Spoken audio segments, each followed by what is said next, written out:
ခေမင်္ဂလာပါကျွန်တော်ဒီနေ့ပြပေးမယ်ကကျွန်တော်မြန်မာပြည်မှာပေါ့နော်အသုံးပြုတဲ့မြေပုံတွေရဲ့ coordinate system တွေပေါ့နော်အဲ့ဒါတွေထဲမှာ UTM မြန်မာ data 2000ဆိုတဲ့ကျွန်တော်မြန်မာမှုပြုထားတယ်ပေါ့နော်ဒီကလေးကိုအတ်မတ်ပေါ်မှာ geo referencing ဘယ်လိုထိုင်နေဆိုတဲ့ဟာလေးပြပေးမှာပေါ့နော်ကျွန်တော်ဗမာပြည်မှာတော့ projection စနစ်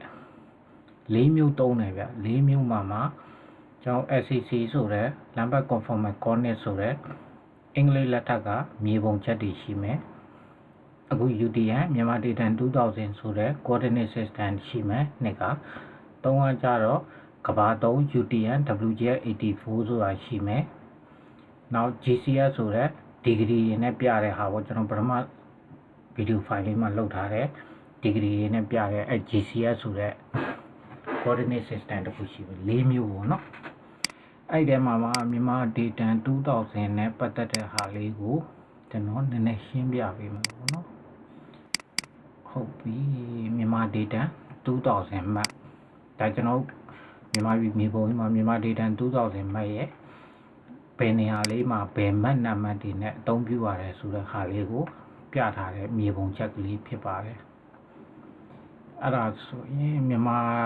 ပြည်ကိုကျွန်တော်တို့က96ဒီဂရီမြင်းနဲ့ပိုင်းထားတာပေါ့နော်96ဒီဂရီမြင်းရဲ့အနောက်ဘက်ဆိုရင်မြန်မာ data 2046 96ဒီဂရီမြင်းရဲ့အရှေ့ဘက်ဆိုရင်မြန်မာ data 2047လို့သတ်မှတ်တယ်ပေါ့နော်ကျွန်တော်တို့ဒီဒါ96ဒါ69ဒီဂရီမြင်းဒီ1ဒီဂရီကြားမှာကျွန်တော်တို့က15မိနစ်ဆိုတော့15မိနစ်နိုင်ခွဲ45တနာရီ1ဒီဂရီကိုတနာရီပေါ့နော်အဲ့ဒီမှာကျွန်တော်တို့က15မိနစ်မြေပုံချက်ဘယ်နှချက်ထွက်လာမလဲဆိုရင်16ချက်ထွက်လာမယ်သူ့ရဲ့ format ကကြတော့1996ပေါ့နော်ဆိုကြပါစို့ဒါကျွန်တော်တို့ရဲ့ဒါမြေပုံကြီးပေါ့နော်ဒီ1ဒီဂရီစာကိုကူစားပြုတဲ့ကဏ္ဍနာဘာက1996အဲ့ဒီမှာ15မိနစ်စာမြေပုံချက်ကလေး16ချက်ကိုသူကဘယ်လိုညွှန်းလဲဆိုတော့1996 31 32 33 34 35 36 39 38 39 10 11 12 13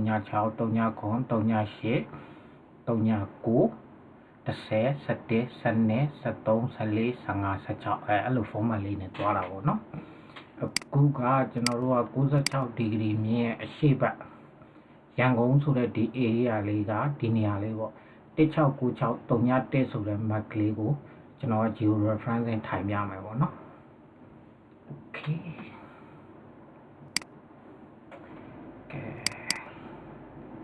Okay မြေပုံတစ်ချက်မှာကျွန်တော်ခေါင်းစဉ်ရှိမယ်ဒီမှာလေကျွန်တော်ခုနပြောတဲ့ရှိနံပါတ်1696 31အဲဒါဆိုအရှေ့ပိုင်းခရိုင်မြောက်ပိုင်းခရိုင်တောင်ပိုင်းခရိုင်နောက်ပိုင်းခရိုင်ပေါ့နော်ဒါရန်ကုန် area ရဲ့ခေါင်းစဉ်ပေါ့နော်ခေါင်းစဉ်ပြီးရင်ဒီမှာ scale ကျွန်တော် UTM မြန်မာ data 2000ဆိုတဲ့ map တွေကို wise to 9000 scale နဲ့ဆွဲတာ15မိနစ်စာမြေပုံချက်တစ်ချက်ကဒါမြေပုံကကျွန်တော်ဟိုတစ်ခေါက်ပြောတဲ့ဟာပေါ့နော် scale bar ပါမယ်ပြီးရင် data ဒါဘာ data လဲဆိုရင်ဒီမှာမြန်မာ data 2000ဟုတ်ပြီဒီမှာမြောက်ရက်ကိုညွှန်ထားတဲ့ဟာမြေပုံရဲ့အပေါ်ဘက်ဆိုမြောက်ရက်ညာဘက်ချမ်းဆိုရင်အရှေ့ရက်ဘယ်ဘက်ချမ်းဆိုရင်အနောက်ရက်အောက်ဘက်ဆိုရင်တောင်ရက်ပေါ့နော်ဒါညွှန်ပေးထားတာကျွန်တော်ခုနပြောတဲ့ဒီမှာပေါ့နော်ဒီအခုကျွန်တော်တို့169631ရဲ့ map သူ့ရဲ့အရှေ့ဘက်မှာဆိုရင်169635ရှိမယ်သူ့ရဲ့အောက်ဘက်မှာဆိုရင်169632ရှိမယ်ဒါဆိုရင်199634ရှိမယ်ဒါသူ့ဘေးပတ်လည်မှာရှိနိုင်တဲ့မြေပုံချက်တွေကိုဒီမြေပုံတစ်ချက်ကနေပြီးတော့ပြပေးထားတာကျွန်တော်တချို့ area ဆိုပြနှစ်ချက်ဆက်မှာဖြစ်တဲ့နေရာဒီအလဲနားလောက်မှာရှိတဲ့ area ဆိုရင်နှစ်ချက်ဆက်မှာကျွန်တော်တို့ကဒီနားပုံတွေကိုဆွဲလို့ရမယ် Okay အဲ့ဒါဆိုရင်တော့ဒီမြေပုံအကြောင်းလေးဒီမှာ grid ကွက်လေးရှင်းပြလိုက်ဒီမှာကျွန်တော်ပြောထားသလို grid ကွက်လေးရှိရပါတော့ဒီမှာ grid ကွက်လေးဒီ grid ကွက်တစ်ခွက်ရဲ့တန်ဖိုးက55 56ဒါတစ်ခုနဲ့တစ်ခုကိုမီတာ1000ခြားတယ်ဒီအကွက်တစ်ခွက်ကမီတာ1000ပတ်လဲတစ်ခွက်ဖြစ်တယ် ဆိုရင်ဒီ area လေးဆိုကြပါစို့ဒီ area လေးတစ်ခုလုံးကမီတာ1000ပတ်လည်ဖြစ်တဲ့အတွက်ဒီနေရာရောက်တယ်ဆိုကြပါစို့ဒီကိုဆက်သွားဖို့ဆိုရင်ဒါမီတာ1000ပတ်လည်ဖြစ်တဲ့အတွက်ဒီနားလေးဆိုရင်300ပဲထားပါတော့900လောက်ပဲမီတာ900လောက်ပဲကျွန်တော်တို့ဆက်သွားရတော့မယ်အနောက်ဘက်ကိုမီတာ900သွားရမယ်ပေါ့အဲ့လိုမျိုးလေးတွေကျွန်တော်မြေပုံကနေပြီးတော့ကွာဝေးတိုင်းထွာကိုကြည့်နိုင်တယ်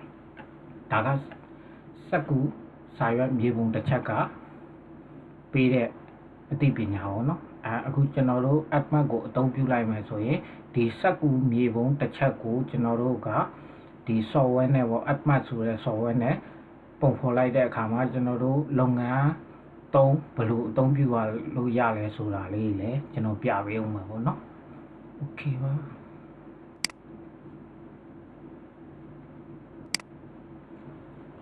အဲ့တော့အမှတ်ဖွင့်ပါပေါ့နော်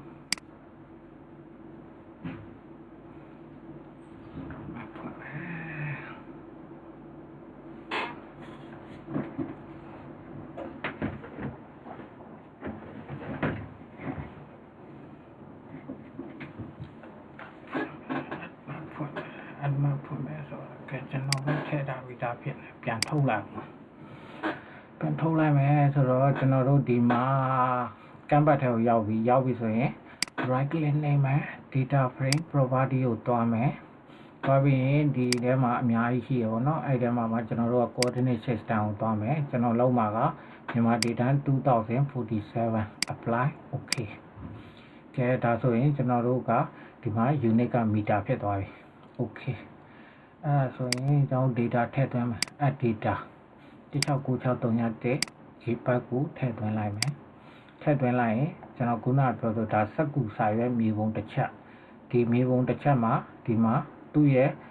unit အတိုင်းအတာတွေပေးထားတယ်39000 မီတာဒီ39000 မီတာကကျွန်တော် software ထဲမှာမကိုက်သေးဘူးဒီနားလေးကိုကြည့်လိုက်ရင်မကိုက်သေးဘူးမကိုက်သေးရင်အဲ့ဒါကိုကိုက်အောင်လုပ်မယ်ကိုက်အောင်လုပ်တဲ့ဟာကို geo referencing လို့ခေါ်တယ်ကျွန်တော် software ထဲမှာဒီအတိုင်းထွာတွေကိုက်အောင်လုပ်တဲ့ဟာကို geo referencing ပေါ့နော်ဒီမြေပုံကိုကျွန်တော် geo referencing ဘယ်လိုလုပ်မလဲအဲ့တော့ကျွန်တော်တို့ကတိထားမယ့်အရာကဒီမြေပုံတစ်ချက်ရဲ့ down point တွေကိုသိရမယ်ဒီရဲ့စုံချက် point တန်ဖိုးဘယ်လောက်လဲဒီရဲ့စုံချက် point တန်ဖိုးဘယ်လောက်လဲဒီရဲ့စုံချက် point တန်ဖိုးဘယ်လောက်လဲဒီရဲ့စုံချက် point တန်ဖိုးဘယ်လောက်လဲအဲ့ဒါတွေကိုသိအောင်ကျွန်တော်စာရွက်တရားနဲ့မှတ်ထားမယ်ပေါ့ဗျာစာရွက်အကျမ်းလေးနဲ့ဒီဒါ point A ဒါ1ဒါ2ဒါ3ဒါ4ပေါ့ဗျာ1ဆိုရင်ကဏ္ဍဘလောက်1ဆိုရင်ကဏ္ဍဘလောက်အဲ့လိုမျိုးလေးမှတ်ထားလိုက်ရင်ကျွန်တော်ဒီမှာ geo referencing ထိုင်တဲ့အခါကျတော့ရသွားတာပေါ့ဒါကတော့လောက်ခါကလူတွေအတွက်ကိုပြောပြပေးတာကျွန်တော်တို့ကြတော့15မိနစ်ကြာဆိုတာသိနေရတော့မှမြန်တယ်ဗျာဒါဆိုရင်96ဒီဂရီ17ဒီဂရီဒီနာအဆုံးချက်ဟုတ်ပြီသူ15မိနစ်ကြာမြေပုံဖြစ်တဲ့အတွက်ဒီကို96ဒီဂရီ15မိနစ်17ပဲโอเคဒီကိုဆင်းမယ်ဆိုရင်15မိနစ်နှုတ်လိုက်လို့ရှိရင်16ဒီဂရီ45မိနစ်ဖြစ်သွားလိမ့်မယ်အဲဒီမှာ16ဒီဂရီ45မိနစ်နောက်တက်လိုက်အစင်းလိုက်က96ဒီဂရီ15ပဲအဲ့တော့ဒီဘက်ကိုပြန်သွားမယ်ဆိုရင်96 15ကို15မိနစ်နှုတ်လိုက်လို့ရှိရင်96ဒီဂရီပဲရှိတော့ဒီမှာโอเคအဲ့တော့ဒါကရပြီဆိုတော့ကျွန်တော်ဒီမှာထိုင်လေးပြပေးပါဘောနော်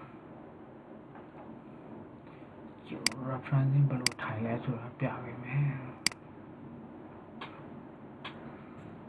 geo referencing ထိုင်မယ်ဆိုဒီမှာ geo referencing ဆိုတာရှိတယ်သူ့ရဲ့ B လေးမှာ down arrow key လေးကိုတစ်ချက်နဲ့ auto adjust ကိုအမှန်ချစ်ပေးထားရင်ဖြုတ်ပြီးသွားလို့ရှိရင်ကျွန်တော်ဒီဘောက tab bar တွေထဲမှာ window ထဲကိုဝင်ပြီး magnify ကိုဝင်ဒီမှာ2000ရာခိုင်နှုန်းလို့ပေးလိုက်ပေးပြီးကျွန်တော်ခုနပြောတဲ့ down point 4 point နဲ့က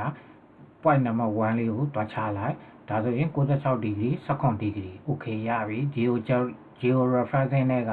ဒီပေါ်လေးကိုတင်လိုက်ရင် add control point ဆိုတဲ့အားလေးကိုတစ်ချက်နဲ့နှိပ်ပြီးသွားရင်ဒီ magnify လေးရဲ့နေရာလေးမှာဝင်ထောက်လိုက်ဆိုတာနဲ့ဒီမှာဖြူသွားလိုက်မယ်ဖြူသွားရင် click တစ်ချက်နဲ့ right click နဲ့ import degree minute second ဆိုတဲ့နေရာအလယ်အားလေးကို click တစ်ချက်ပြီးကျွန်တော်မှတ်ထားတဲ့96ဒီဂရီ3.3မိနစ် 3.3 second 10 degree 3.3 minute 3.3 second ပြီးရင်ကျွန်တော် not လေးကို click တစ်ချက်ပြီး okay နှိပ်လိုက်ပြီးရင်ကျွန်တော်တို့ point number 2ကိုတွားတာပေါ့ဒါဆိုရင်96 degree 15 minute 10 degree 96 degree 15 minute 3.3 second 10 degree 3.3 minute 3.3 second နောက်လေးကို click တစ်ချက်ပြီး okay နဲ့ point 3ကိုတွားတာပေါ့ဗျာ ground control point 3ပေါ့ဒါဆိုရင်ဒီစုံရက်လေးပေါ့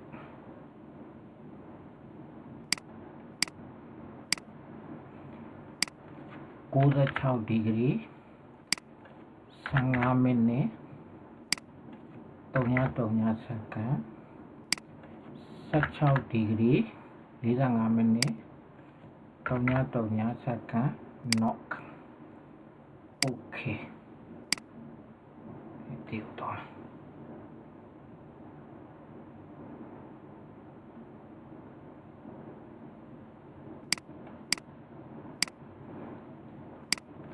96 degree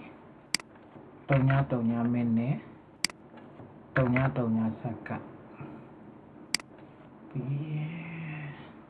16 degree 45 minute 3.3 second နောက်လေးကို click ချက်နဲ့ okay ပေးပြီးဒီ ground control point ကြောင့်ဒီမှာချပြီးသွားပြီဆိုရင်ကျွန်တော်တို့က geo referencing ရဲ့ download key လေးကိုနှိပ်ပြီးတော့ update display ဆိုတာလုပ်လိုက်ရင်ကျွန်တော်ဒီမြေပုံကကျွန်တော်တို့သတ်မှတ်ထားတဲ့ ground control point အဲ့လေးချက်ချထားတဲ့နေရာမှာတွားရောက်နေပြီရပြီအဲ့ဒါဆိုရင်ကျွန်တော်တို့ကဒီ16963 JPEG ဆိုတဲ့ပေါ်လေးမှာ right click တစ်ချက်နဲ့ zone 2 layer ကိုခေါ်လိုက်တာနဲ့ဒီမြေပုံကပြန်ကျလာပြီအဲ့ခါကျရင်ကျွန်တော်ဒီ identify ဆိုတဲ့ click လေးတစ်ချက်နဲ့ identify ပုံမှာ click တစ်ချက်နဲ့နှိပ်ပြီးသွားရင်ကျွန်တော်မြေပုံပေါ်ကခုနက3,900 မီတာဆိုတဲ့နေရာလေးမှာတွားထောက်လိုက်ရင်ကျွန်တော်တို့ဒီအောက်တောင်လေးမှာ3,900ဆိုတဲ့ဟာလေးကျနေလိမ့်မယ်အဲ့ဒါတော့ကျွန်တော်တို့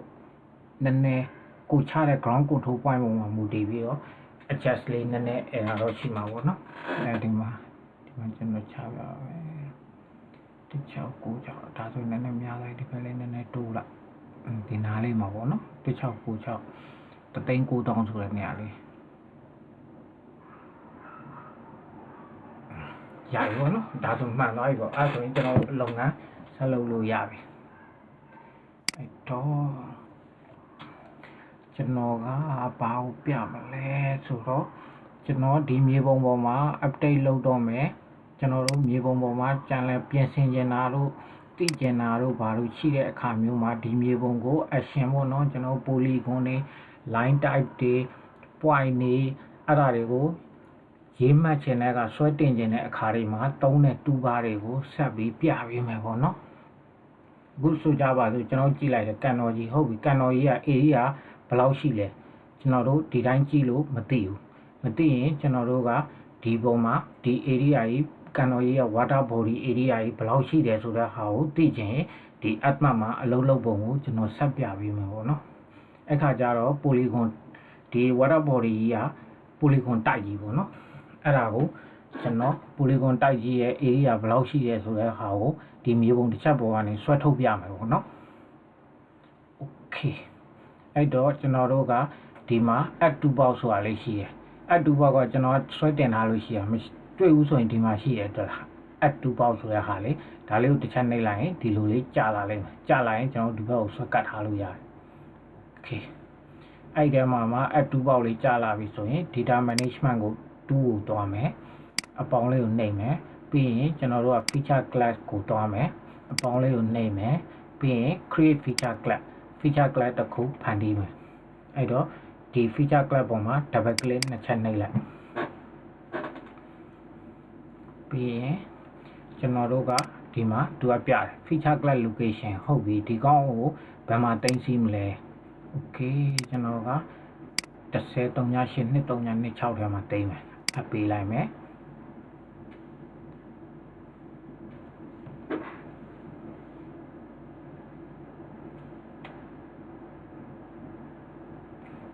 ရပြီ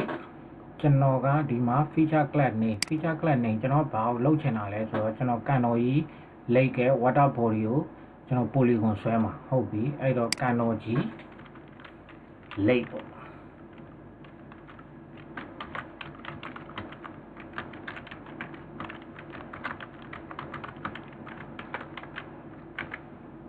ကန်တော်ကြီးလိတ်သူ့ရဲ့ geometry type က polygon okay ဒီ3ခုထည့်ပြီးသွားပြီဆိုရင်ဒီဘက်က score bar လေးကိုအောက်ကိုဆွဲချပြီးရင်ကျွန်တော်တို့ coordinate system ကိုထည့်သွင်းမယ်မြန်မာ data 2047 okay ပြီးရင် okay နှိပ်လိုက်တော့အဲ့ဒါဆိုရင်ကျွန်တော်တို့ကန်တော်ကြီးလိပ်ဆိုတဲ့ feature class ပေါ့နော် polygon shape ကလေးတစ်ခုတက်လာလိမ့်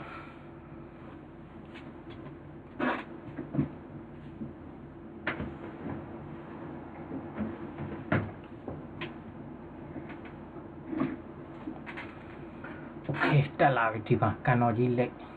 နော်တက်လာပြီဆိုတော့ကျွန်တော်တို့ကဒီပေါ်မှာမြေပုံဒီကန်တော်ကြီးလက် water body တစ်ချက်ကိုရေးဆွဲမှာပေါ့ရေးဆွဲမယ်ဆိုတော့ကျွန်တော်တို့ digitize လုပ်မှာပေါ့နော်အဲ့တော့ကျွန်တော်တို့ကဒီမှာ editor ပြင်ဆင်မှုတွေရေးဆွဲမှုတွေလုပ်မယ်ဆိုရင် editor ထဲကိုသွားမယ် download key လေးကိုတစ်ချက်နဲ့ step editing တစ်ချက်လုပ်မှာပေါ့နော် step editing လေးကို click နဲ့ပေးလိုက်ပေးပြီးသွားပြီဆိုရင်ကျွန်တော်တို့ဒီမှာ create feature ဆိုတဲ့ဟာလေးရှိတယ်အဲ create feature ထဲမှာကန်တော်ကြီးလိပ်ကို click တစ်ချက်ပေးလိုက်ရင်အောက်မှာ construction tool ဆိုတာရှိတယ်အဲ့ထဲမှာဒီမှာအများကြီးရှိတယ်ပေါ့နော်ကျွန်တော်တို့က polygon ဆွဲမှာမို့လို့ polygon ကို click တစ်ချက်ပေးပြီးရင်ကန်ဘတ်ထဲကိုဒီလိုလေးမောက်ကလေးကိုရွှေ့လိုက်တာနဲ့အပေါင်းလေးပေါ်လာလိမ့်မယ်အဲ့တော့ကျွန်တော်ကန်တော်ကြီး water body ကို digitize လုပ်မှာပေါ့နော်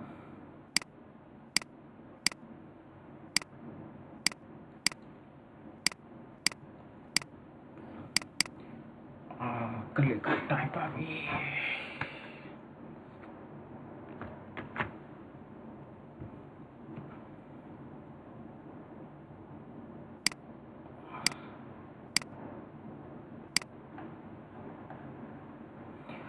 မောက်ကမောက်ကောင်းမှဖြစ်မှာဗျမောက်ကမကောင်းလို့ရှိရင်အဲ့ဒီကလစ်ချတဲ့ဟာလေးတွေကလေနှစ်ချက်ထိပိတ်သွားတာ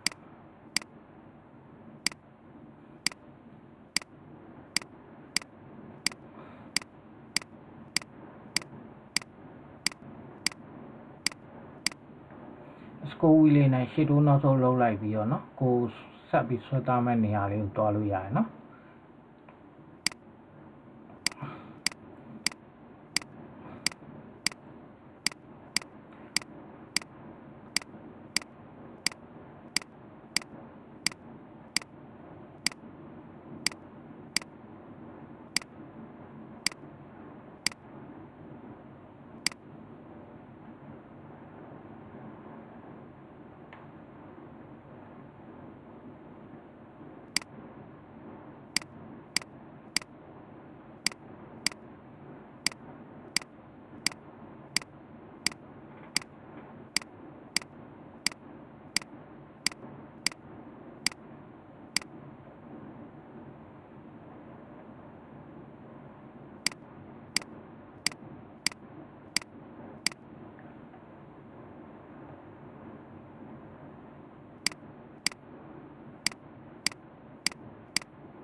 ကျွန်တော်တို့အခုဆိုရင်တော့ဒါ digitize လုပ်တော့ပါဗျာမြေပုံပေါ်က water body ပေါ်မှာလိုက်ပြီးတော့ကျွန်တော်ရှိတ်ပြန်ဆွဲတဲ့သဘော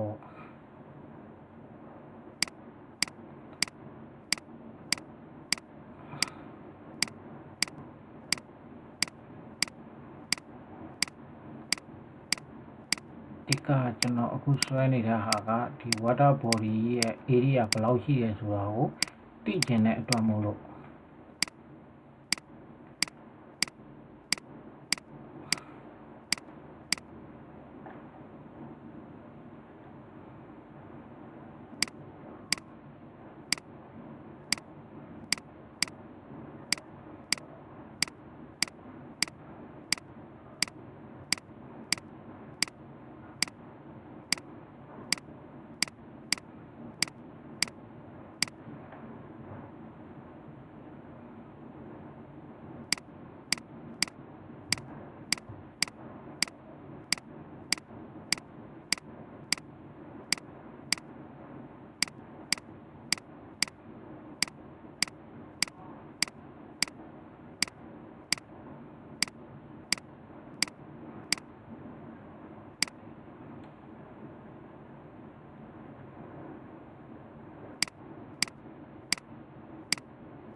ကဲဆုံးပြီဆိုရင် right click နဲ့ finish ကဆိုတာဟာလေးကိုနှိပ်လိုက်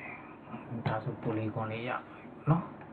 water body polygon လေးရသွားပြီကန်တော်ကြီးရဲ့ water body polygon လေးရသွားပြီအဆုံးသတ်ပြီဆိုတိုင်းဒီ editor တွေက save edit stop edit လုပ်လိုက်ရင်ဒီမှာ action တွေ control တွေမရှိတော့ဘူးပေါ့နော်အဲ့ခါကျတော့ကျွန်တော်တို့ water body ပဲလိုချင်တာကျွန်တော်ဒီအမှန်ချက်လေးဖြုတ်ပြဒီ water body ထဲမှာဒီနေရာလေးဆိုတာကန်တော်ကြီးရဲ့ကျွန်းနေအဲ့ဒါဆိုမြေသားတွေရေ body ရှိရမှာပေါ့အဲ့တော့အဲ့ဒါလေးတွေကိုကျွန်တော်ဖောက်ပြပေးမယ်ပေါ့နော်ဖောက်တဲ့နည်းလေးပေါ့အဲ့လိုဆိုရင်နောက်ခံကိုမမြင်ရတဲ့အတွက်မို့လို့ဒီပေါ်မှာ right click နှိပ်မယ် property ခေါက်မယ်ပြီး display မှာကျွန်တော်90%ထားလိုက်မယ်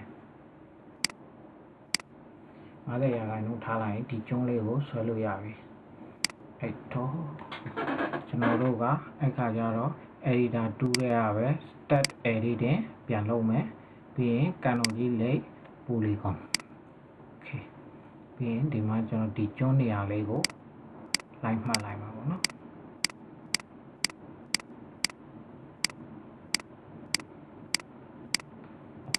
right click နဲ့ finish okay ရပြီဆိုရင်ဒီမှာ editor 2ပေါ်မှာဒီမှာ clip ဆိုတာလေးရှိတယ် clip ပေးလိုက် okay ရပြီပြီးရင်နောက်ထပ်ကျုံးလေးတစ်ခုရှိအောင်ဒီမှာဒါလေးပေါင်း okay right click နဲ့ finish ပြီးရင် editor တွေက click ထပ်ပေး okay အဲဒီမှာကျုံးလေးတစ်ခုပေါ့နော်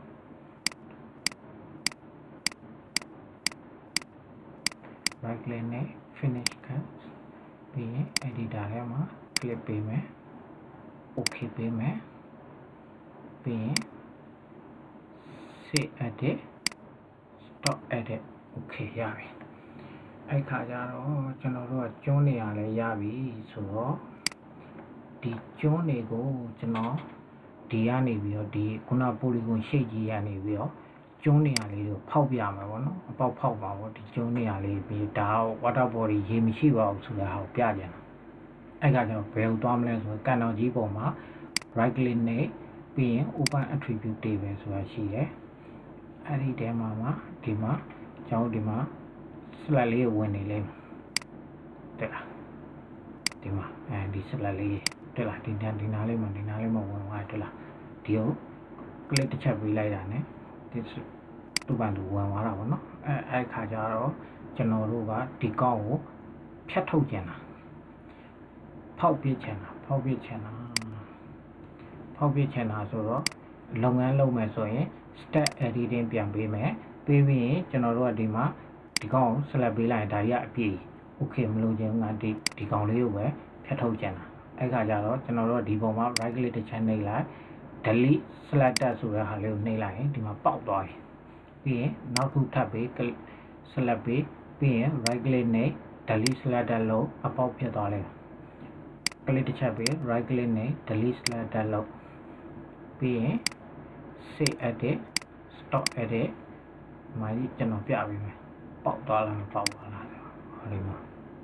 okay တဲ့လားဒါကျုံးနေရာလေးဖြစ်သွားပြီတဲ့လားဒါ water body ပဲဖြစ်သွားပြီ okay အဲ့ခါကျတော့ကျွန်တော်ကဒီ water body ရဲ့ area ဘယ်လောက်ရှိတယ်ဆိုတဲ့ဟာကိုတွက်ထုတ်ခြင်းတဲ့အခါဖြစ်တဲ့အတွက်မို့လို့ဒီမှာ fv ဆိုတဲ့ကျွန်တော်တို့နောက်ထပ် area ပေါ့နော် name ပေးမှာပေါ့ဒါဘာလဲဆိုတဲ့ဟာဒါကန်တော်ကြီးလိပ်ဆိုကန်တော်ကြီးလိပ်ပေါ့နော်ကန်တော်ကြီးလိပ်ရဲ့ area ဘယ်လောက်ရှိတယ်square meter နဲ့ပြမယ်ဧကနဲ့ပြမယ်ပေါ့နော်ကျွန်တော်ဗမာတော့ဧက3တာများတာပေါ့အဲ့ခါကျတော့ FE တွေထည့်သွင်းတဲ့အခါတိုင်းမှာသိထားမယ့်အရာကဒီ editor ထဲမှာဘာမှအလုံးမလုပ်တာအောင်လုပ်ထားလို့ရှိရင်ကျွန်တော်တို့က FE ထည့်လို့မရအောင် okay ဒီမှာဘာမှ step editing မလုပ်ထားတဲ့အတွက်ကျွန်တော်တို့ FE ဒီမှာထည့်ပြမယ်ဒီနားလေးက table option လေးကိုတစ်ချက်နှိပ်လိုက်ရင်ဒီမှာ FE ဆိုတာရှိတယ် FE လေးကိုဝင်လိုက်အောင် okay FE ထဲမှာကျွန်တော်တို့ကဒီနေရာမှာ ဒီနေရာဘာနေရာဆိုတဲ့ဟာလေးကိုနေရာသတ်မှတ်ပေးရမယ် NAME နေဟုတ်ပြီနေဆိုတော့ကန်တော်ကြီးလိပ်ဖြစ်တဲ့အတွက်စာသားဒီက short integer ဆိုတာကိန်းကနန်းအနည်းငယ်ကိုထည့်တာကျွန်တော်တို့9ဦး10ဦး3ဦး4ဦးအဲ့လိုမျိုးပြတဲ့အခါမျိုးလေးမှာ short integer လေးကိုသုံးတယ် long integer ကြတော့ကဏ္ဍတွေအများကြီးပေါ့နော်ဟို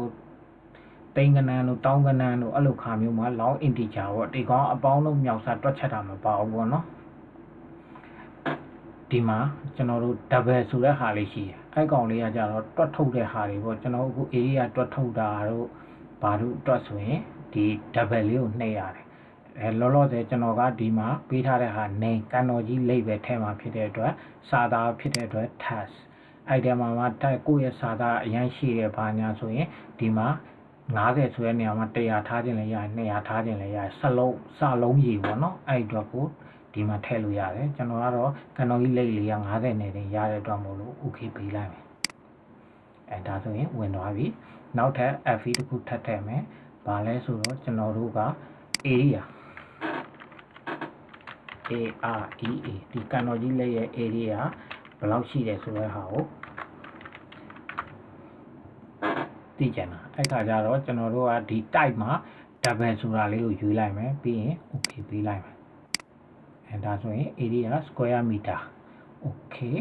နောက်ထပ် FE တစ်ခုထပ်ထည့်မယ် FE area ပဲကျွန်တော်တို့ဧကနဲ့ပြဧကပြီးရင် double okay ပေးမယ် okay ဒီမှာရပြီအဲ့တော့ကျွန်တော်တို့ကဒီຢာတွေကခေါင်းစဉ်အနေနဲ့ဆိုရင်ဒါ FE လို့ခေါ်တာပေါ့ဗျာကျွန်တော်တို့ခေါင်းစဉ်ထည့်တာပေါ့ခေါင်းစဉ်ထည့်တဲ့ချိန်ဆိုရင်ဒီ editor ဘားလေးကိုဘာမှအလုံးမလုပ်ပါဘူးဒါပေမဲ့ဒီခေါင်းစဉ်အောက်ကကျွန်တော်ကိန်းကဏ္ဍနေနာမည်တွေထည့်ခြင်းပြီဆိုရင်တော့ stat editing ပြန်လုပ်ရမယ် stat editing အဲ့ခါကျရင်ကျွန်တော်တို့ကဒီမှာထည့်လို့ရသွားပြီဒါကကန်တော်ကြီးလိပ်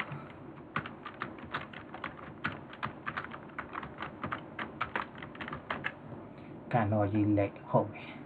ပြီးသွားရင်ကျွန်တော်တို့ကဒီကောက်ကိုဘယ်လောက် area ရှိရဲဆိုတဲ့ဟာလေးကိုတွက်ထုတ်ချင်တာတွက်ထုတ်ချင်တဲ့အခါကျတော့ကျွန်တော်တို့ကဒီနားလေးကိုကာဆာလေးတွက်တင်လိုက်ပြီဆိုတာနဲ့ဒီလိုမြားလေးဖြစ်လာ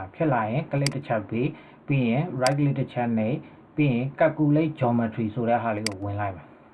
ဝင်လိုက်ပြီး area ဟုတ်ပြီကျွန်တော်တို့က use coordinate system or data source က UTM zone 47 northern hemisphere ဟုတ်ပြီပြီးရင် square meter နဲ့ပြမယ်ဟုတ်တယ် SQL နဲ့ပြမယ် okay ပေးလိုက်မယ်အဲ့ဒါဆိုရင်ကျွန်တော်ဒီမှာကန်တော်ကြီးလိပ်ရဲ့ square meter နဲ့ထွက်လာပြီပေါ့နော်ကန်တော်ကြီးလိပ်ရဲ့အကျယ်ဝန်းကဲနောက်တစ်ခုထပ်ပြမယ်ဧကအဲ့ခါကျရင်ကာဆာလေးဒီပေါ်သွားတဲ့ရင်ဒီလို down arrow key လေးပြလိုက်မယ်ပြီးရင် click တစ်ချက်နဲ့ right click နဲ့ geometry calculate geometry ကိုတွားမယ် area square meter မဟုတ်ကျွန်တော်တို့ဧကနဲ့ပြပါ okay ပေးလိုက်မယ်အခုဒီမှာ124ဧက okay ရပြီအဲ့ဒါပြီးသွားပြီဆိုရင် save edit stop edit okay အဲ့ဒါဆိုရင်ကျွန်တော်တို့ကန်တော်ကြီးရဲ့ရေပြင် area ကြီးပေါ့နော်ကန်တော်ကြီးရဲ့ water body area ကြီးဘယ်လောက်ရှိတယ်ဆိုတဲ့ဟာကို square meter နဲ့လည်းတွက်ထွက်လာပြီ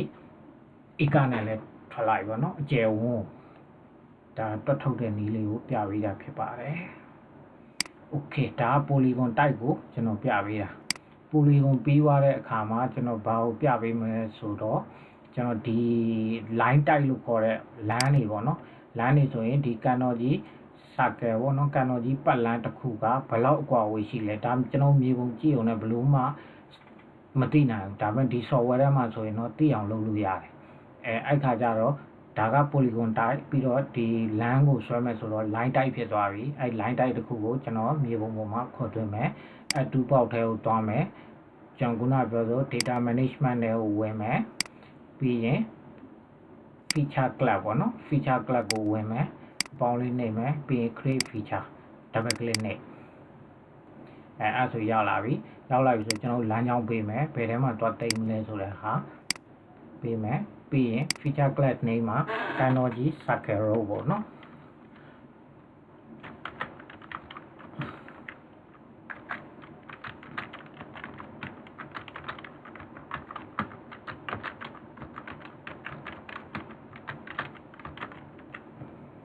circle တော့ဒီ geometry တိုက်ကြတော့ polygon မဟုတ်တော့ဘူးကျွန်တော်တို့က polyline ဖြစ်သွားပြီ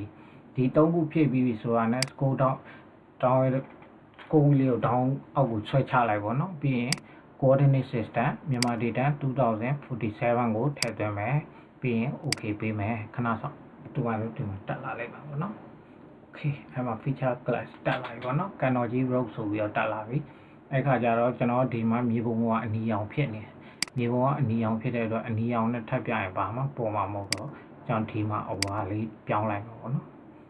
ဝါလေးပြီးရင် 2.4 okay ကဲဒါဆိုရင်ဒီမှာတက်လာပြီဆိုတာနဲ့ကျွန်တော်တို့ကဒီမှာအလုပ်စတင်ပြီးလုပ်တော့မဲ့အတွက် editor တွေက step editing သွားမယ်ပြီးရင် create feature မှာကျွန်တော်တို့ကဒီမှာ Kanoji circle ကို click တစ်ချက်ပေးလိုက်တာနဲ့ဒီမှာ construction tool ထဲမှာဒီမှာ line ဆိုတဲ့ဟာလေးရောက်လာပြီ line ကို click တစ်ချက်ပေးဒီဘက်ကိုဆွဲတင်လိုက်ပြီဆိုတာနဲ့သူကအပေါင်းလေးဖြစ်နေပြီပေါ့နော်အဲ့ရနေကျွန်တော်ဒီမှာ Kanoji ပတ်လန်းလေးဆွဲပြမယ်ပေါ့နော်ဒီဆွဲတဲ့နေရာမှာကျွန်တော်တို့ကဒါတလန်းနဲ့ကိုဆွဲပြတာပေါ့နော်ဒီမြေပုံမှာဆိုလမ်းပေါင်းစုံပေါ့ဒါဆိုလမ်းစုံချက်ပေါ့နော်စုံချက်နေရာလေးမှာကျွန်တော်တို့က vertex လေးကိုချတဲ့အခါဘာလို့ချလဲဆိုတော့ကျွန်တော် topology error စစ်တဲ့အခါကျရင်ဒီဘက်လမ်းကနေဆွဲလာတဲ့အခါကဆုံးသက် vertex node လေးကဒီနေရာလည်းဖြစ်မယ်ဒီနေရာလည်းဖြစ်နေကြိုက်လို့ဖြစ်နေပြီကျွန်တော် topology error စစ်တဲ့အခါကျရင်သူတွားထပ်လို့ရအောင်ပေါ့နော် error ကြည့် error စစ်တဲ့နေရာကျရင်မြန်အောင်လို့ပေါ့နော်အဲအကြောင်းမလို့ဒီစုံချက်နေရာလေးတွေမှာ vertex လေးတွေချပေးရအောင်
ဆိုရင် save edit stop edit လောက်လိုက်ပြီဆိုရင်ဒါဆိုရင်ကျွန်တော် Kanoji ပတ်လန်းလေးတစ်ခုရသွားပြီပေါ့နော် Kanoji ပတ်လန်းလေးရသွားပြီဆိုရင်ဒီ Kanoji ပေါ်မှာ click တစ်ချက်ပေး right click နဲ့ open attribute table တွေကိုဝင်လိုက်လို့ရှိရင်ဒီမှာတွေ့လားဘာမှမရှိဘူးဒါကြီးကဘာကြီးမှလည်းမသိဘူးဆိုကြပါစို့ဗျာဒီနေရာကို select ပေးလိုက်ပြီဆိုတာနဲ့သူ့ရဲ့လမ်းက Kanoji ပတ်လန်းဖြစ်ရမယ် name ဆိုတာပါရမယ်သူ့ရဲ့ lunch meter ဘယ်လောက်အရှိရှိတယ်ဆိုတဲ့ဟာပါတယ်နဲ့သိကျင်တယ်ဆိုရင် lunch ပေါ့အဲ့ဒါဟိုမှာကျွန်တော်တို့ Kanoji ပတ်လန်းကသွားတလန်းအပြန်တလန်းလားတလန်း one way လား two way လား6လမ်းသွားလား4လမ်းသွားလားအဲ့ဒါတွေကကိုယ့်ဘက်ကိုဒီထဲမှာထည့်လို့ရတယ်ပေါ့နော်ဒီအဲ့ခါထည့်တော့မယ် fee ထည့်တော့မယ်ဆိုလို့ရှိရင်ကျွန်တော်တို့ editor ထဲမှာဘာအလုံးမှမလုပ်ထားဘူးမလုပ်အောင်အဲ့တော့ fee ထည့်မယ် name ပေးမယ် Kanoji ပတ်လန်းဖြစ်တဲ့အတွက်စာသားပဲထည့်ပါ test okay နောက်ထပ် fee ကအရှိပေါ့နော်ကျွန်တော်တို့ဘယ်လောက်အကွာဝေးရှိတယ်ဆိုတဲ့ဟာကိုပြကျင်တာဆိုတော့ENGTH slash ပြီးရင် meter okay ပြီးရင်ကျွန်တော်တို့တော့ထုတ်မှာဖြစ်တဲ့အတွက် double okay ရပြီပေါ့နော်အဲ့တော့ဒီထဲမှာ Kanoji circle road ဆိုတဲ့ဟာထည့်မယ်ပေါ့နော်ပြီးတော့ lunch အကွာဝေးတွေထည့်မယ်ဒီမှာတွက်ချက်မှုတွေပါလာပြီ action ပါလာပြီဆိုရင် editor 2ကို down arrow key လေးကိုနှိပ်ပြီး start editing လုပ်ပြီးရင်ဒီမှာကျွန်တော်တို့က Kandoji circle row ဆိုပြီးထည့်လို့ရတယ်နေ Kandoji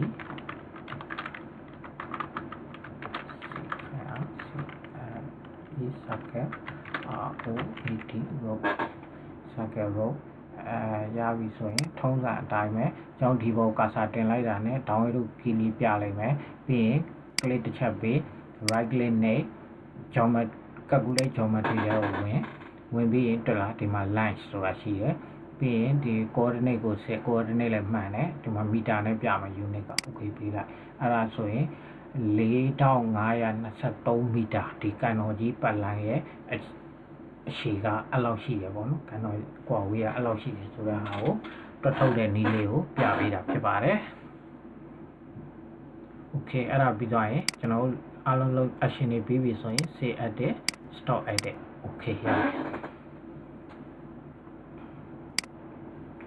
ပြီ okay ဒါဆိုရင် polygon လည်းပြီးပြီ line လည်းပြီးပြီ line လည်းပြီးပြီဆိုတော့ point လေးတွေတင်တာလေးပြပေးမယ်ပေါ့နော် point လေးတွေဆိုတော့ကျွန်တော်ဒီမှာရွှေတကုံပကိုးသားဆိုတာရှိတယ်ရွှေတကုံပကိုးသားမှာ kg ဆိုတာတော့ကျွန်တော်ကျောင်းနေပေါ့နော် school ပေါ့ကျောင်းနေဒါတွေကတော့ဟိုကိုသိကျင်တဲ့ဟာတွေကတော့တကယ်ကွင်းစင်းတဲ့အခါကျရင်ဒါဒီ location လေးကဘာကျောင်းထပ်တန်းကျောင်းလားအလယ်တန်းကျောင်းလားမူလာတန်းကျောင်းလားပေါ့နော်အဲ့လိုဟာမျိုးလေးတွေကတော့ကိုတကယ်ကွင်းစင်းတဲ့နေရာမှာကွင်းစင်းပြီးမှတ်သားထားရင်တော့ဒီမှာအလွယ်တကူဖြည့်လို့ရတယ်လောလောဆယ်ကျွန်တော်ကတော့မသိတော့ဒီဟာလေးကို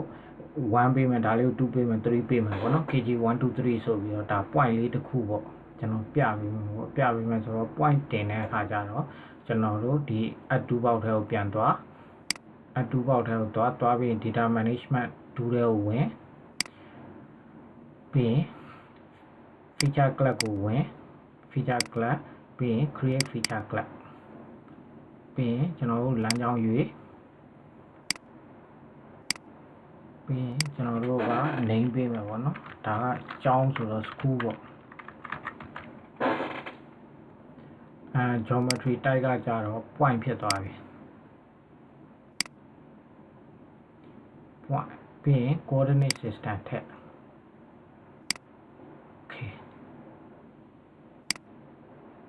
okay ပေးမယ်တက်လာတယ်မနော် school ဆိုရ okay တက်လာပြီနော်ဒီမှာ school ဆိုပြီးတက်လာပြီဆိုတော့ကျွန်တော်တို့ထုံးစံအတိုင်းပဲ editor 2ကိုသွားမယ် step editing လုပ်မယ်ပြီးရင် create feature တွေက school ကိုတစ်ချက်နဲ့ဒီမှာ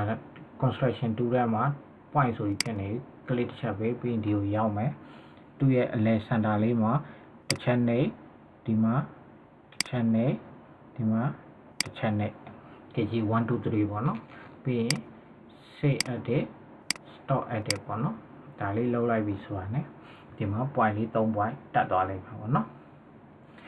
ဒီ point လေးတွေကိုပေါ်ကျင်နေဆိုရင် symbology မြင်ကျင်နေဆိုရင်ကျွန်တော်တို့ဒီမှာ circle 2ဆိုတဲ့ဟာလေးနဲ့ဆက်ရှစ်တယ်ဒါတော့ကိုယ့်ဘက်ကို adjust လုပ်လို့ရတယ်နော်အဲဒီမှာ point လေး3ခုတက်လာပြီပေါ့နော် okay ပြီးသွားတဲ့အခါမှာကျွန်တော်တို့ကထုံးစံအတိုင်းပဲဒီ point 3ခုကဒီမှာ school ရဲ့ open attribute ဆိုတာဒီ school ပေါ့ဟုတ်ပြီ school ဆိုတာဘာတွေလဲဘာမှမရှိကျောင်းဒါတွေကို data အချက်လက်တွေထည့်သွင်းမှာပေါ့နော်အခု data အချက်လက်တွေထည့်သွင်းမှာဆိုတော့ဒီမှာကျွန်တော် fe ခေါ်မယ် fe name and e name ပြီးရင် type မှာ text ပေးမယ်50ပဲထားမယ် okay ပြီးရင် fe တခုထည့်သွင်းမယ်ဘာဖြစ်လို့လဲဆိုတော့ကျွန်တော်လောလောဆယ်ထည့်လို့ရတာဘာရှိလဲဆိုတော့ eastern northern ရှိတယ်ဒီအကြောင်းရဲ့တည်နေရပေါ့ eastern meter ပြီးရင်ကျွန်တော် long integer ပေးလိုက်မယ် okay ပေးမယ်ပြီးရင် northern ထည့်မှာပေါ့နော် eastern northern ထည့်ဒါဆိုရင်ဒီကျောင်းအပဲမှာရှိရဆိုရင် location အတိအကျရမှာပေါ့နော်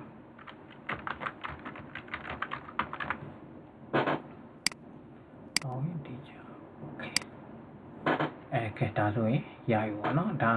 ကျွန်တော်ဒီခေါင်းစဉ်တွေထည့်သွင်းပြီးသွား fe ဆိုတာခေါင်းစဉ်ပေါ့ဗျာခေါင်းစဉ်လုပ်တဲ့အချိန်မှာကျွန်တော်တို့ editor တွေပိတ်ထားရမယ်ပေါ့နော် အဲ့ခါကျတော့အခုဒါဆိုရင်ဒီတွေကစာသားတွေထည့်သွင်းတော့မှာဖြစ်တဲ့အတွက် editor ပြန်ဖွင့်မယ် start editing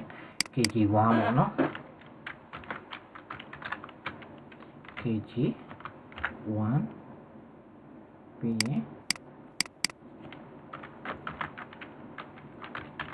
kg2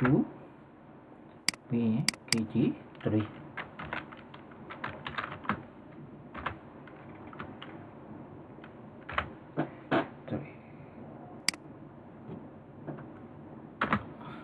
kg1 2 3ပေါ့နော်ရပြီဆိုရင်ကျွန်တော်တို့ဒီမှာ down arrow key လေးပေါ်ပြီဆိုရင် click တစ်ချက်ပေးလိုက်ပြီးရင် right click နဲ့ calculate geometry လေးကိုတွားမယ်တွားပြီးရင် x coordinate point ဟုတ်တယ် x coordinate point data လည်းမှန်တယ် meter okay ပေးလိုက်မယ်ပေးလိုက်ရင်ဒီမှာကျွန်တော်တို့ဒီမှာကျလာပြီပေါ့နော်19659သူကဓာတ်သမတွေနဲ့မပြဘူးနောက်မှာဓာတ်သမတွေမပါဘူးဒါကိန်းပြည့်တွေပဲပြတယ်ခဏအများကြီးပေါ့နော် long integer ပေါ့ဒါဓာတ်သမမပါခြင်းတဲ့အခါကျွန်တော်တို့ကမဟုတ်ဘူးအတိအကျပဲလိုချင်တယ်ဆိုရင် double နဲ့ပြန်ထားရမယ်ဒါကအခုဒီရဆိုရင်ဒါတနည်းပေါ့နော်ဒါကျွန်တော်ပြပေးတာပေါ့ဓာတ်သမမပါတဲ့နည်းပေါ့ဓာတ်သမတွေပါတဲ့ဟာဆိုရင် double ပြန်ထားရမယ်တိုက်မှာ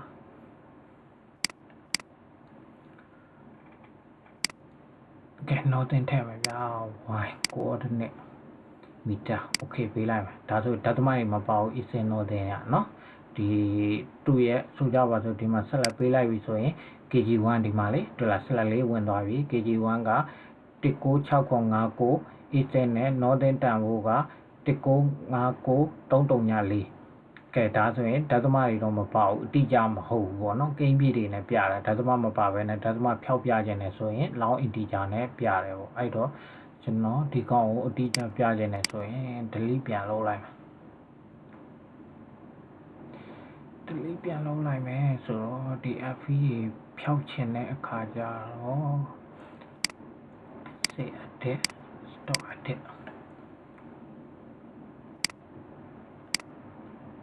delete fee yes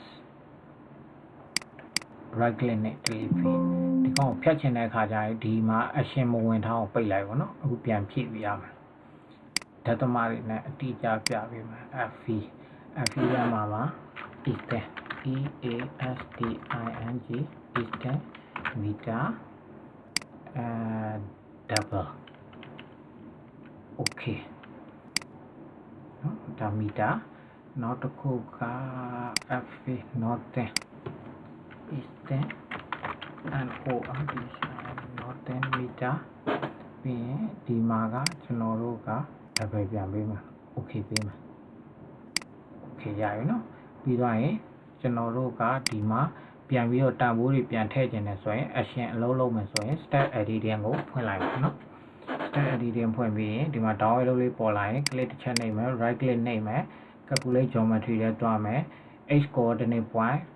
ချိန်မယ် data လည်းမှန်တယ် unit က meter okay ဒီမှာတွေ့လားဓာတ်သမတွေပါလာပြီတွေ့လား okay ပြီးရင်ဒီမှာ note click နဲ့ right click နဲ့ပေါ့နော်ပြီးရင် calculate geometry ရဲ့တော့ဒီမှာ x coordinate ဖြစ်နေတယ် northern ဖြစ်တဲ့အတွက် y coordinate point ဟုတ်ပြီ data လည်းမှန်တယ် meter okay ပေးမယ်ဒါဆိုရင် eastern တန်ဖိုး northern တန်ဖိုးထွက်လာပြီပြီးရင်ကျွန်တော်တို့က save edit stop edit လုပ်လိုက်ပြီပေါ့နော်ပြီးရင်ဒီမှာကျွန်တော်ပြဒီမှာဒီလိုလေး select ပေးလိုက်လို့ရှိရင်ကျွန်တော်တို့ kg1 ဆိုတဲ့ဒီရဲ့ location က eastern တန်ဖိုးဒီလောက် northern တန်ဖိုးဒီလောက် kg2 ရဲ့တန်ဖိုးက eastern တန်ဖိုးဒီလောက် northern တန်ဖိုးဒီလောက်အတိအကျထွက်လာတာပေါ့နော်အဲ့ဒီထဲမှာဆင့်ပွားပြီးတော့ FE တွေအများကြီးရှိရပေါ့နော်ဒီ kg1 ဆိုရင်ကြောက်ကြီးနေအတန်းကမူလာတန်းဆိုရင်သူငယ်တန်းနေ၄တန်းရှိရအောင်သူငယ်တန်းမှာကျောင်းသားဦးရေဘလောက်ပထမတန်းဆိုဘလောက်အဲ့လိုမျိုးပေါ့နော်ဒီထပ်ဆင့်ပြီးတော့ကိုယ့်ဘက်ကို FE တွေကိုထည့်သုံးသွားနိုင်တယ်ဒါကျွန်တော်ဒီ data တွေထည့်သွင်းတဲ့နည်းလေးကိုဒီနေ့မှာတော့ပြပေးတာဖြစ်ပါတယ် point line polygon ပေါ့နော်၃ခုလုံးဘယ်လိုထည့်သွင်းပြီးအလုပ်လုပ်တယ် FE တွေဘယ်လိုထည့်တယ် FE မှာကိုလိုချင်တဲ့ဟာလေးတွေပေါ့နော်ဒါလေးတွေဘယ်လိုထပ်ပြီးဆင့်ပွားလို့ရတယ်ဆိုတဲ့ဟာလေးတွေလည်းကျွန်တော်ပြောပြပေးတာပေါ့နော်ကဲအဲ့ဒါပြီးပြီဆိုတော့ပိတ်လိုက်မယ်ဆိုတော့ဒီမှာ slide ဝင်နေတယ်ဒီမှာတက်လာ slide လေးဝင်နေတယ်ဒီမှာ slide ဖြုတ်ချင် clear slide tab feature ဆိုတာဟာလေးရှိတယ်ပိတ်လိုက်မယ်နော် okay ရပြီဆိုတော့ကျွန်တော်တို့ကဒီ map ပေါ့နော်အခုလက်ရှိကျွန်တော် georeferencing ထိုင်ထားတဲ့ map က JPEG ဒါဘယ်လိုထပ်ရှင်းပြလဲဆိုတော့ဒီ JPEG ဆိုတာက temporary ယာယီအနေနဲ့ကျွန်တော်လောက်ထားတာဒီကောင်ကို permanent ဖြစ်ချင်တယ်နောက်ရန်ကုန်ဒီ map ကြီးနဲ့ပတ်သက်ပြီးတော့ကျွန်တော် data တွေဆွဲသားခြင်းနဲ့ပြုကျင်နေဆိုရင်အများအားအချိန်တိုင်းဆွဲလို့ရအောင်ကျွန်တော်ဒီကောင်ကိုကျွန်တော် data frame နဲ့ပေါ့နော် data အခုကျွန်တော်မြန်မာ data 2000ဆိုတဲ့ frame နဲ့ထုတ်လိုက်ပါminute ဖြစ်အောင်ထုတ်လိုက်မှာမထုတ်လို့လည်းမရအောင်မထုတ်လို့ရှိရင်နောက်ဒီရန်ကုန် area နဲ့ပတ်သက်ပြီး geo referencing တစ်ခေါက်ထိုင်တစ်ခါမှ error တိတိလေးပေါ့ဗျာအဲ့လိုမျိုးမမားခြင်းဘူးဆိုရင်ကျွန်တော်တို့ကဒီ map ကြီးတစ်ခုလုံးကို frame တစ်ခါရဲထိုင်ပြီးတာနဲ့ဒီရန်ကုန် area ဒီ1696331ဆိုတဲ့ map မှာပြောင်းလဲခြင်းတာပြင်ဆင်ခြင်းတာရှိတဲ့မြအရာအားလုံးကိုဒီ permanent လောက်ထားတဲ့ file တင်လိုက်ပြီးဆိုတာနဲ့အဲ့ပုံမှာပဲပြင်လိုက်လို့ရှိရင်ကျွန်တော်တစ်ခါပဲမှားထားတဲ့ error နဲ့ပဲဆက်ပြီးအလုပ်လုပ်ရုံပဲပေါ့နော်ကဲအဲ့ဒါလေးကိုပြပေးမှာပေါ့အဲ့တော့ဒီမှာ1696331ဆိုတဲ့ JPEG ဒီမှာ JPEG ကျွန်တော် JPEG ကိုတစ် file ပြောင်းလိုက်တစ် file ဘယ်လိုပြောင်းလဲဆိုတော့ဒီမှာ1696331ပေါ်မှာ right click နဲ့ data ကိုတော့ export data ဆိုတာရှိတယ်အဲ့ကိုဝင်လိုက်ပြီးရင်ကျွန်တော်တို့က special reference မှာကျွန်တော်တို့လက်ရှိ current data frame နဲ့ထုတ်မယ်ပေါ့နော်ပြီးရင်ကျွန်တော်တို့ file လမ်းကြောင်းရွေးမယ် file လမ်းကြောင်းကဒီမှာရွေးမယ်ပေါ့နော်10.8ဒီမှာပဲတိမ့်မယ်ပေါ့နော်ဒီမှာတိမ့်မယ်ပေါ့နော်တိမ့်မယ်ပြီးရင် JPEG 1ဆိုတဲ့နေရာမှာတစ်ပြောင်းပြီးရင်1696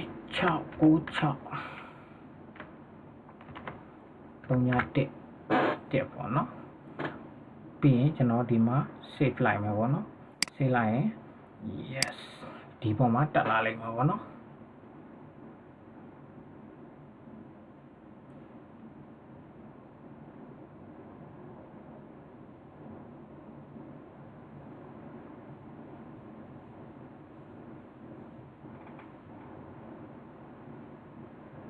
โอเค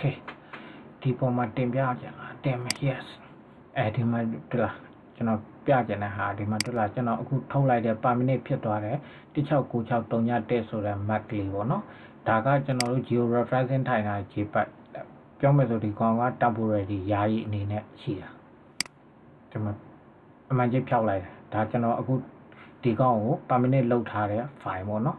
အခုဒါဆိုရင်ကျွန်တော်တို့ဆွဲထားတဲ့ပုံလေးမမြင်ရအောင်ဆိုရင်ဒီ1696331တက် file လေးကိုဆွဲဒီအပေါ်မောက်ကလေးဖိပြီးတော့လက်ကလေးဖိပြီးဆွဲချပြီးတော့ဒီနားလေးမှာတော့တင်လိုက်တာနဲ့ကျွန်တော်တို့ခုနဆွဲထားတဲ့ပုံလေးပြန်ပေါ်နေပြီလေးရအပေါ်အောက်ရွှေ့ရဟာကိုကျွန်တော်ပြပေးတာဖြစ်ပါတယ်ဒါဆိုရင်အားလုံးအဆင်ပြေလောက်မှထင်ပါတယ်ဒီကန်တော်ကြီးရဲ့ area တည်ကျန်နေဆိုရင်ဘယ်လိုတွက်ထုတ်တယ်ဆိုတဲ့ဟာဒီကျွန်တော်တို့ဒီ admap ကိုအသုံးပြုခြင်းအပြင်မြေပုံတစ်ချက်ရဲ့ attribute တွေပေါ့နော်သူ့ရဲ့ရည်ညွှန်းခြင်းတဲ့ဟာတွေကိုထည့်သွင်းတာတို့ area တွက်ထုတ်တာတို့ကိုကျွန်တော်ပြပေးတာပေါ့အဲ့မှာဆက်ပြီးတော့အများကြီးရှိတယ်ပေါ့နော်သူတိုင်းနိုင်တော့ပေါ့အနက်ဘယ်လောက်ရှိတယ်ဒီရေတုဘယ်လောက်ရှိတယ်ဆိုတဲ့ဟာပေါ့အဲ့ဒါကတော့ရေရင်းမြစ်တို့ဘာလို့မှတော့အတုံးချတယ်ပေါ့နော်ဒီအဲ့လိုဟာမျိုးလေးပေါ့နော်အဲ့ဒါကစင်ကဲပြီးလုံးလို့ရတဲ့ဟာကိုပြောပြတာပါကဲအားလုံးပဲအဆင်ပြေကြပါစေဗီဒီယိုလည်းတော်တော်ရှင်းနေထင်တယ်နောက်ဗီဒီယိုတွေမှာပြန်လည်ဆုံတွေ့ကြပါစို့ကျေးဇူးတင်ပါတယ်အားလုံး